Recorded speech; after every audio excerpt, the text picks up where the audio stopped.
Hello అండి. పిల్లలకి school start అయిపోయాయంటే మమ్మీస్‌కి tension start అయిపోయినట్టే. రేపటి నుంచి అయితే స్కూల్ స్టార్ట్ అయిపోయాయి. చూడండి మా బాబు స్కూల్‌లో అయితే బుక్స్ ఇచ్చేశారు. ఇలా రోల్ చేసేసి పేపర్స్ కవర్స్ అయితే ఇచ్చేస్తారు. బుక్స్ కవర్స్ వేసి పంపించేసేయాలన్నమాట ఫస్ట్ డేనే. నోట్బుక్స్ అయితే కవర్ చేసి పంపించేయమని చెప్పారు first day. And second day ఏమో టెక్స్ట్ బుక్స్ కవర్ చేసి పంపించేసేయమని చెప్పారు.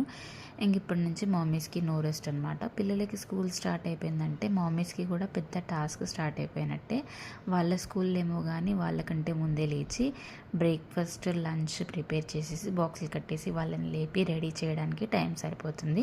మళ్ళీ వాళ్ళు వచ్చిన తర్వాత మళ్ళీ స్నాక్స్ ప్రిపేర్ చేసేసి స్నాక్స్ తిన్న తర్వాత హోంవర్క్ అది చేయించేసేసి లేదంటే చదివిపించేసి తర్వాత వాళ్ళు కొద్దిసేపు ఆడుకున్న తర్వాత వాళ్ళకు మనం డిన్నర్ ప్రిపేర్ చేసేసి మళ్ళీ వాళ్ళని పడుకోబెట్టేయడమే.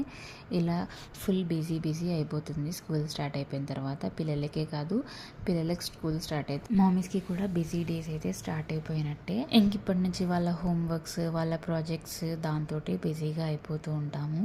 అండ్ బ్రేక్ఫాస్ట్కి ఏం ప్రిపేర్ చేయాలో లంచ్కి ఏం ప్రిపేర్ చేయాలో సరిగ్గా స్కూల్లో తింటున్నారో లేదో అన్న కన్ఫ్యూజనే ఉంటుంది రోజు మొత్తము. ఇంట్లో ఒకరు కాక ఇద్దరు స్కూల్కి వెళ్ళే పిల్లలు ఉంటే మాత్రం ఇంకా మమ్మీస్కి ఇంకా ఎక్కువ పనే ఉంటుంది.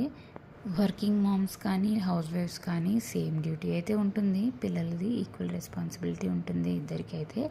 So mummies just chill, do your best and you are the best for your child. Make your child feel special every moment. Thank you for watching. Bye.